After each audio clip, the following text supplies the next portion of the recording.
Et salut tout le monde, ici Myrmécoante, on se retrouve aujourd'hui pour un nouvel épisode. Alors cette fois ça va être un épisode sur un petit suivi d'élevage sur les Camponotus parius. Alors pourquoi je fais un épisode sur celle-ci? Comme vous pouvez le constater sur l'écran, il y a eu quelques petits changements dans mon élevage. Et oui. Alors, je vais vous expliquer pas à pas ce que j'ai fait afin d'en arriver ici. Alors, premièrement, c'est que j'ai fait une nouvelle commande, sur un site afin d'acheter des mini aires de chasse comme ceci, parce que je trouve le système vraiment super génial. La fourmi est dans un tube et après, voilà, on met dans l'aire de chasse. Et j'en ai profité également pour prendre une nouvelle espèce. Mais ça reviendra plus tard. Je vous la présenterai plus tard. Donc, comme vous pouvez le constater, j'ai quand même un petit peu décoré toutes les aires de chasse.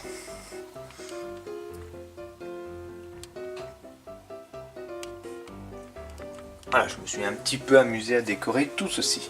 Alors, où sont passés mes Camponotus parius? Mince, alors, vous allez me dire, mince, on les reconnaît plus, etc. etc. Et bien c'est simple, elles sont ici. Alors, pourquoi je les ai placées ici? Je les ai placées ici car, premièrement, j'avais un souci de cannibalisme. Alors, normalement, dans cette espèce, je sais, c'est normal, c'est naturel qu'il y ait du cannibalisme. Le cannibalisme est naturel chez cette espèce, donc du coup, il y en aura toujours un peu. Mais le problème, c'est que moi, j'en avais à grande quantité. Donc, à grande quantité, ça veut dire que la fondation ne se développait plus. Parce que, je sais pas, elle devait stresser certainement dans l'ancien nid. Elle mangeait les cocons. Donc voilà, dès qu'une ouvrière était prête à naître, il y avait plus, elle ouvrait le cocon et puis hop, elle se servait en mangeant. L'ouvrière. Alors du coup j'ai pensé, bon c'est peut-être le nid, effectivement j'ai peut-être un petit peu abusé à vouloir les mettre dans le nid tout de suite, j'ai retenu la leçon, donc je vais les déplacer en tube. Donc les voici dans ce tube. Alors c'est un tube un petit peu spécial car c'est un tube compartimenté. Alors voilà, comme vous pouvez le constater, elles sont ici. Alors la gine, elle doit être dans l'autre salle, hein, il y a deux salles, une première salle ici et une seconde salle ici. Oups. Excusez-moi. Alors, voilà. Alors, comme vous pouvez le voir, il y a plus de luminosité, donc c'est un peu mieux, mais maintenant j'ai un problème de reflet, oh, super. Alors, comme vous pouvez le constater, elles se sont bien installées ici. Alors, désolé pour les images, hein, c'est assez difficile de faire de bonnes images sur un tube assez sale. Voilà, là on voit bien. On peut observer la gine quand même, hein, avec les ouvrières, etc. Il y a des cocons, il y a le couvain et tout ce qu'il faut. Alors, je sais pas, j'arrive pas à distinguer si la gine a répondu. Mais je pense qu'elle va pas tarder à répondre, hein. Bon, elle a peut-être été un peu stressée au point de vue du déménagement, hein. Donc bon, ça peut prendre un petit temps avant qu'elle réponde. Mais là, du coup, comme vous pouvez le constater, elles sont beaucoup mieux, beaucoup plus restreintes. Donc dans un endroit beaucoup plus confiné, plus adapté pour leur nombre. Donc là c'est ici la salle la plus humide, hein, une salle avec dalle en plâtre. Donc c'est un tube compartimenté en plâtre Molda 3. Et puis bien sûr l'aire de chasse dans lequel ils sont, c'est simplement une boîte Ikea où j'ai mis un peu de sable et des cailloux afin de maintenir le tube. Alors je pense que cet environnement là est beaucoup plus approprié pour leur nombre que le nid building, hein.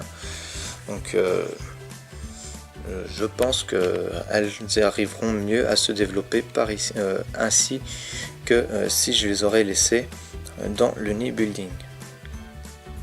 Donc là vous pouvez voir quand même, j'observe quand même un tout autre comportement sur cette espèce depuis qu'elles sont dans ce setup-ci.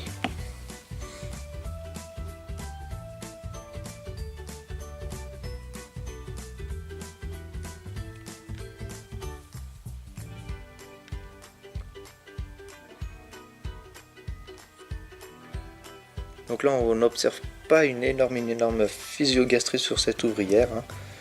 Je pense que c'est normal, hein. Je les ai nourris qu'hier, donc je vais les renourrir aujourd'hui. Oui, je nourris un tout petit peu tous les jours. Alors tous les jours je nourris bien sûr avec du liquide sucré et tous les 2 jours avec des protéines. Donc j'alterne comme ça, je change de protéines. J'essaye de changer également de liquide sucré le plus possible et pour éviter de les saouler, de les gaver, enfin de faire en sorte qu'elles se désintéressent totalement du liquide sucré, donc ce qui serait quand même assez problématique car c'est leur source de nourriture principale.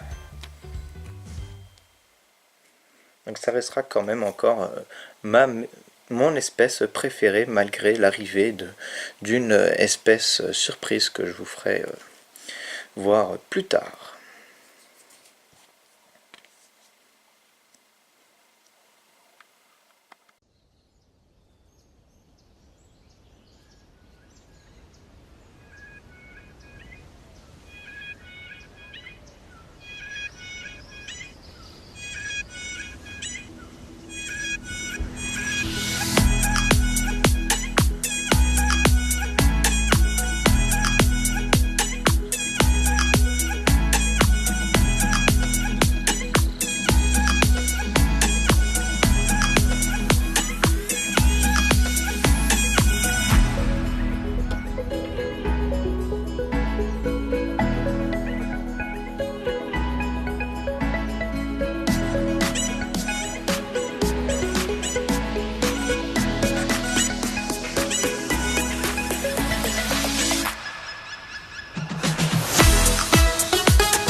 Donc voilà, alors j'espère que cette vidéo vous aura plu. J'ai plus qu'à vous dire à la prochaine pour une future vidéo.